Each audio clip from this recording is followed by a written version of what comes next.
काम जो कल किए थे, वही काम जो परसों किए थे, वही दिनचर्या, वही देखना, वही खाना, वही पीना, वही उठना, वही सोना, वही रोना, वही खोना, सब कुछ एक समान।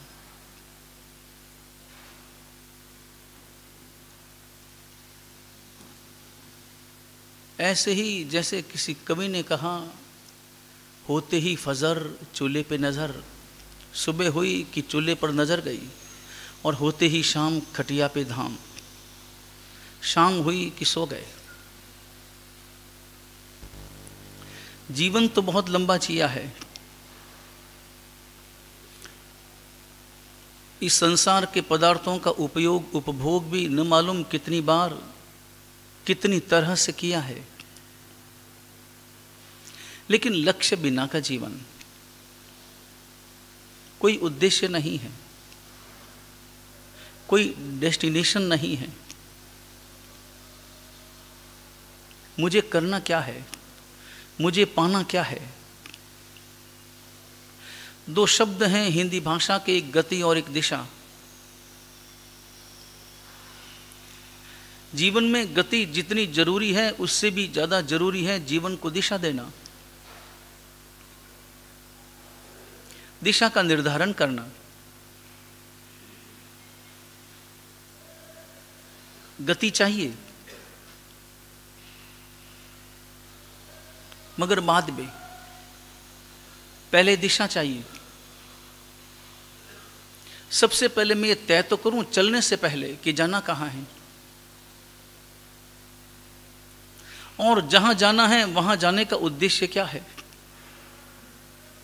वहां जाकर मुझे करना क्या है, वहां जाकर मुझे पाना क्या है।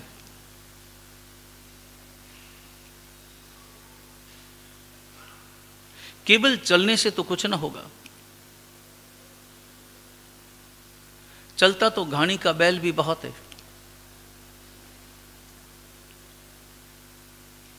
मगर पहुंचता कहीं नहीं। ऐसे ही जैसे कोई दोस्त बैठे हों किसी नाव में, शाम का समय हो, मस्ती का मूड हो,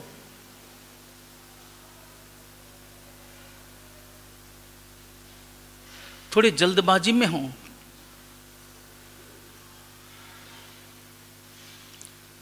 नाव में बैठे और चप्पू हाथ में लिया और चलाने लगे, अंधेरा रात का,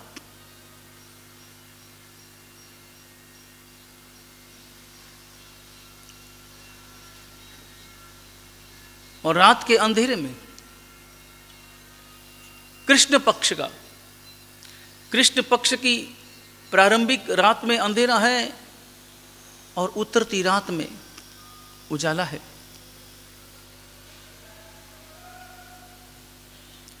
चार घंटे नाव को चलाया हो,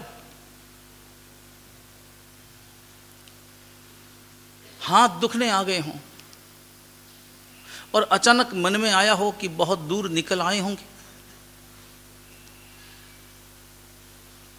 इतनी देर हुई, न मालूम कितने गांव पार हो गए होंगे, ध्यान ही नहीं रहा, बातों ही बातों में कितना समय निकल गया। वापस कैसे पहुंचेंगे अपने गांव? नाव को घुमाओ और वापस चलो, और अचानक किसी की नजर पड़ी हो चंद्रमा की चांदनी में, किनारे पर, किनारे को देखा हो, किनारा तो एकदम पास में है,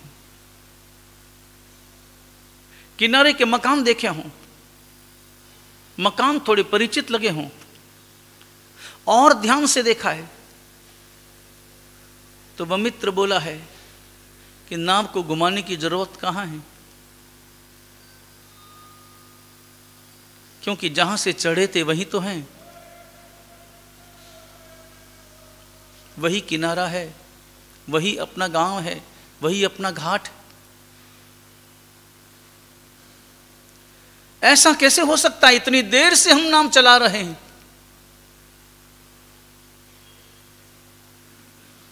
कंधों में पीड़ा होने लगी है, और यही है। और तब पता चला कि नाव तो बहुत चलाई, चप्पू बहुत चलाए, लेकिन नाव जो किनारे पे किसी खूंटे से बंधी थी उसे तो खोलना भूल ही गए थे, उसे तो खोला ही नहीं था। अब बिना नाव को खोले खूंटे से बंधी हुई नाव को कितना भी चलाएंगे, चप्पू चलेगा मगर नाव कहाँ चलेगी? पानी इधर से उधर होगा, लेकिन नाव तो वहीं की वहीं जकोले खाएगी। बंधा हुआ जो खूंटा, खूंटे की जो रस्सी, उस रस्सी में जितनी ढील होगी उतनी ही आगे चलेगी और वापस आएगी।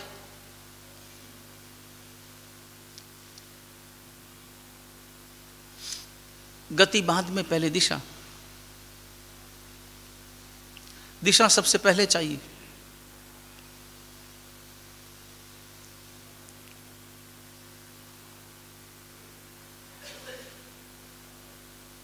कि जैसे एक आदमी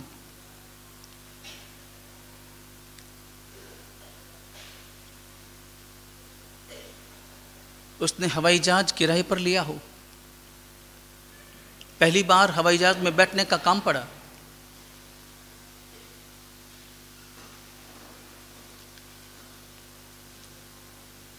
सेवन सीटर एरोप्लेन 2 महीने के लिए उसने किराए पर लिया। अचानक पैसा आया था, कोई लॉटरी लगी थी और पहली बार बैठा। 2 महीने के लिए इस एरोप्लेन का मालिक था,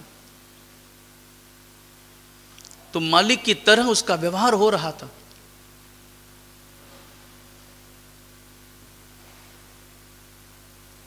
बैठते ही उसने पायलट को बुलाया और बुला करके कहा, इस हवाई जहाज का मालिक मैं हूं, मेरे हिसाब से प्लेन उड़ना चाहिए। पायलट ने कहा, मुझे पता है कि प्लेन आपका है और आप जैसा कहेंगे वैसा होगा।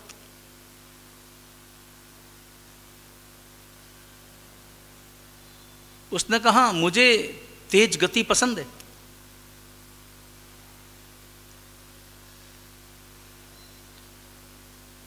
प्लेन में तो मैं पहली बार बैठा हूं, मगर इससे पहले मोटरसाइकिल चलाने का मेरा अनुभव बहुत है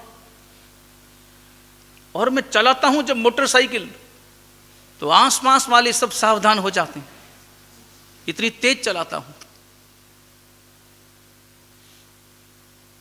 मैं गाड़ी उठाता हूं, मैं कोई 20 किलोमीटर प्रति घंटे की स्पीड से मोटरसाइकिल नहीं उठाता, मैं तो उठाते ही सीधा 80 पे ले जाता हूं। 150 से कम में तो मैं बात ही नहीं करता। सड़क उबड़ खाबड़ हो तब भी कूदती है मोटरसाइकिल, आसपास वाले कांपते हैं कि ये मोटरसाइकिल कहां जाके पड़ेगी, मगर मैं नहीं डरता। मुझे बहुत तेज गति पसंद है।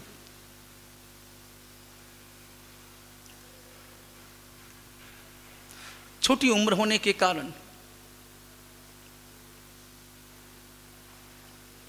और आकाश में उड़ने के सपने होने के कारण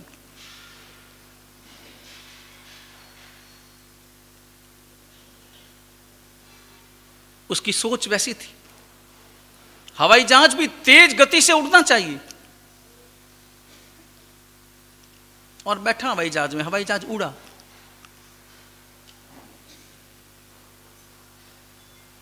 उड़ने से पहले सड़क पर जब हवाई जहाज दौड़ रहा था तो उसकी गति उसे अच्छी लग रही थी, क्योंकि बहुत तेज गति से दौड़ता है। लेकिन आकाश में उड़ने के बाद गति का अनुभव करना भी बड़ा मुश्किल काम है। जमीन पर गति का अनुभव करना आसान हो जाता है और बहुत बार हमारा अनुभव धोखा भी खा जाता है। गति में स्थिरता का अनुभव, स्थिरता में गति का अनुभव होने लगता है। कभी आप जब ट्रेन में आप सफ़र करते हैं तो बाजू वाली जब रेलगाड़ी चलती है तो ऐसा लगता है कि मैं जिस रेलगाड़ी में बैठा हूं वो रेलगाड़ी चल रही है और वो ठहरी हुई है, और बाजू वाली गाड़ी रुकी हुई हो और आप जिसमें बैठे हो वो गाड़ी चल रही हो, तो ऐसा कभी कभी महसूस होता है कि आप वाली रेलगाड़ी तो खड़ी है और बाजू वाली जो खड़ी है वो चल रही दिखाई देती। या खेतों में जो पेड़ पौधे दिखाई देते हैं, ऐसा लगता है जैसे पेड़ पौधे तेजी से भाग रहे हैं और मेरी गाड़ी खड़ी। गति में स्थिरता का और स्थिरता में गति का आभास।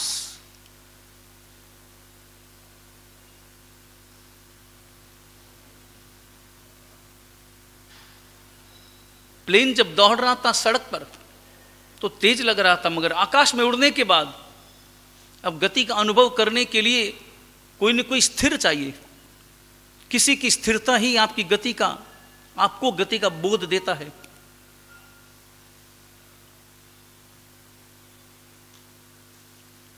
अब आकाश में तो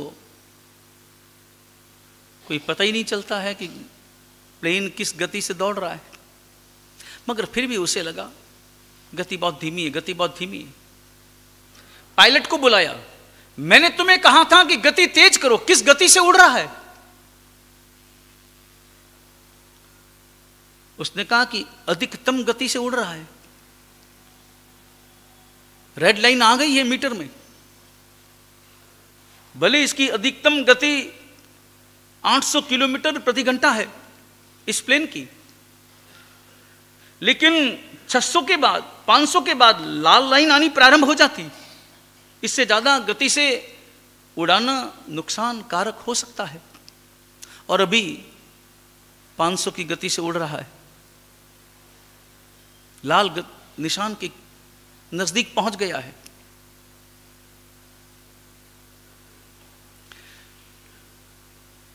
मगर उसने कहा मजा नहीं आ रहा, और तेज करो, और तेज करो, और तेज करो। पायलट ने आदेश माना और तेज किया, और ज्यादा तेज किया तो प्लेन थोड़ा कांपने लगा, थोड़ा थरथराने लगा। छोटा प्लेन था,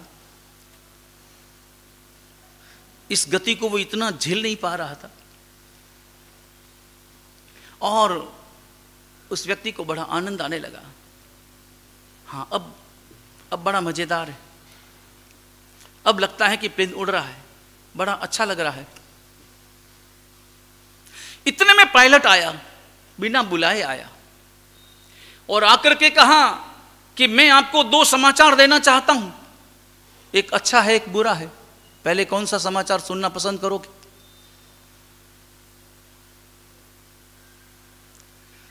मालिक तो बड़ा मुसीबत में पड़ा। 2 समाचार हैं, एक अच्छा है, एक बुरा है। अब दोनों में से दोनों ही समाचार सुनने हो तो पहले कौन सा सुनना? उसने सोचा कि पहले अगर बुरा सुन लिया तो बुरा सुनने के बाद अच्छा समाचार मुझे जरा भी आनंद नहीं दे पाएगा, इसलिए पहले अच्छा समाचार सुन लेता हूं, बाद में बुरा, ताकि कम से कम अच्छा समाचार सुनकर अच्छे समाचार का आनंद तो कुछ पलों के लिए ले लूं। पहले अच्छा समाचार सुनाओ। उसने कहा कि अच्छा समाचार यह है कि प्लेन इस समय में 750 किलोमीटर प्रति घंटे की दौड़ से उड़ रहा है, इतनी तेज गति है। उसने कहा आनंद आ रहा है, बहुत आनंद आ गया। हालांकि तुमने ये समाचार देखकर मुझे इतना आनंदित कर दिया है कि अब मुझे लगता है कि तुम जो बुरा समाचार सुनाने वाले हो उसके कारण दर्द भी नहीं होगा, ये हल्का सा होगा, मैं इस आनंद में इतना डूब जाऊंगा। उसने कहा वो आपका अनुभव, मैं तो समाचार सुनाने वाला हूं, समाचार आपको सुना देता हूं कि दूसरा समाचार, बुरा समाचार क्या है।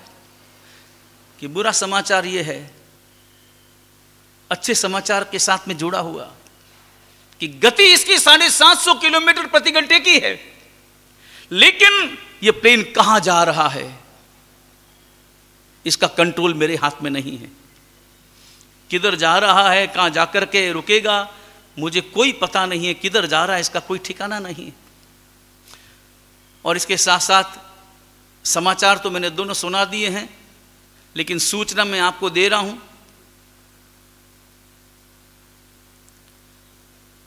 कि मेरे पास प्लेन से उतरने के लिए जो चाहिए, जो पैराशूट चाहिए, वो एक ही है और वो मैंने धारण कर लिया है और मैं कूद रहा हूं। बाकी आप जानो। गति बहुत पसंद है मगर दिशा का कोई पता नहीं है। वो तेज गति किस काम की जो गलत दिशा की ओर ले जाए। वो धीमी गति भी बड़ी महत्वपूर्ण है और बड़ी अनुमोदनीय है और बड़ी लाभकारी है जो लक्ष्य की ओर ले जाती है। लेकिन उससे पहले दिशा का तय तो करो। गति पर हमने ध्यान दिया है और अनुभव करना हमारा अपना पूरा जीवन गति में व्यतीत होता है। दिशा के बारे में सोचने का वक्त कहां है? या हमने जो दिशा तय की है वो हकीकत में सही दिशा है? हर आदमी सोच करके ही अपने कदमों को आगे बढ़ाता है। कोई भी काम करता है, भोजनशाला की ओर जाता है तो लक्ष्य मन में तय है कि मुझे भोजन करना है, भूख मिटाना है। प्याऊ की ओर जब वो आगे बढ़ता है तो तय है कि उसे प्यास बुझाना है, पानी पीना है। और पानी पीना भी महत्वपूर्ण नहीं है, प्यास बुझाना महत्वपूर्ण है। भोजन करना महत्वपूर्ण नहीं है, भूख मिटाना महत्वपूर्ण है। भूख न हो तो कोई व्यक्ति भोजन नहीं करता, प्यास न हो तो कोई व्यक्ति पानी भी नहीं पीता। लक्ष्य तय है हर व्यक्ति के हृदय में। जब वो अपने दुकान की ओर कदम आगे बढ़ाता है तो लक्ष्य तय है कि मुझे यहां व्यापार करना है, पैसे कमाने हैं।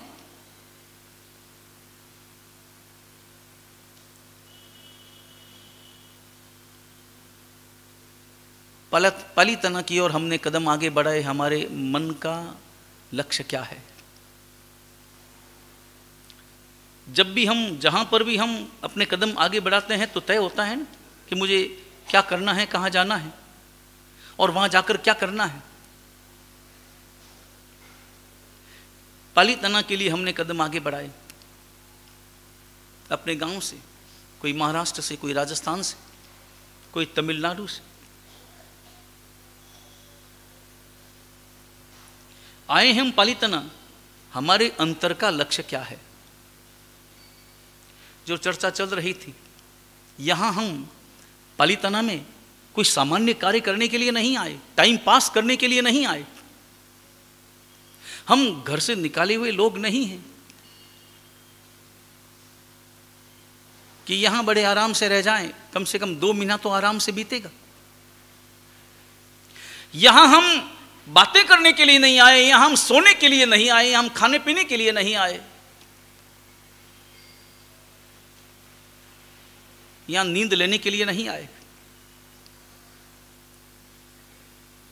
यहां हम एक विशिष्ट उद्देश्य को लेकर के आए। उद्देश्य क्या है हमारा? हमने अपने मन में, मन की डायरी में एक सूत्री उद्देश्य, एक साथ 20 उद्देश्य मत बना देना कि कोई एक काम भी न कर पाए।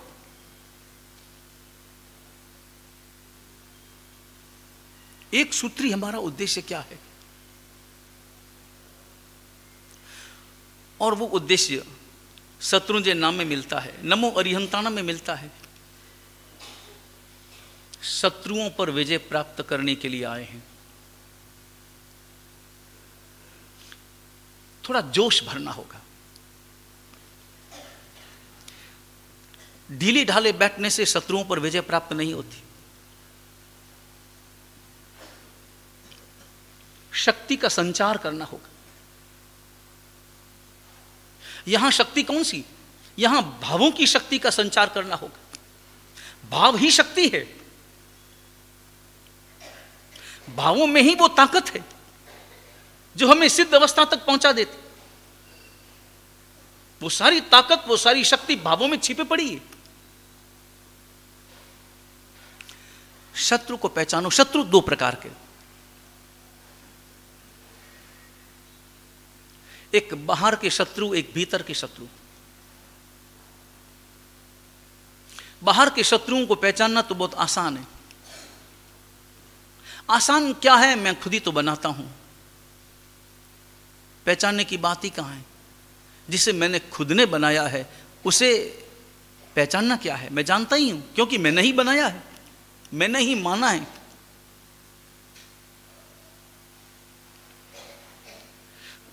कोई आदमी घर का निर्माण जब स्वयं करता है, अपने बंगले का निर्माण, अपने मकान का निर्माण, रात दिन खड़े रह करके करता है। सुबह से शाम अपना पसीना बहाता है, भूखा रहता है, प्यासा रहता है, मकान के निर्माण में पूरा समय, पूरी प्रतिभा, पूरी शक्ति, पूरी ऊर्जा लगाता है। जिसने मकान बनाया हो वो व्यक्ति कभी भी किसी और से नहीं पूछता कि मेरा वो मकान कहां है। पूछने की जरूरत नहीं है, क्योंकि खुद ने ही बनाया है। बाहर के शत्रु तो हम जानते हैं, क्योंकि हमने ही बनाए हैं और यही काम किया है। जिंदगी भर हम केवल और केवल शत्रु बनाने में रहते हैं और अनुभव करना, शत्रु ज्यादा बनाते हैं, मित्र कम।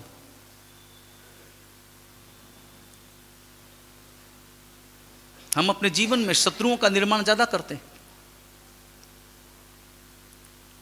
या कुछ कारण ही ऐसे हैं कि जिनके कारण शत्रुओं का निर्माण हो जाता है। चाहे वो व्यापार के कारण हो, चाहे वो परिवार के कारण हो, चाहे वो सामाजिक व्यवस्थाओं के कारण हो। कहीं ना कहीं किसी न किसी प्रकार का टकराव होता है, तनाव होता है और स्वार्थ टकराता है।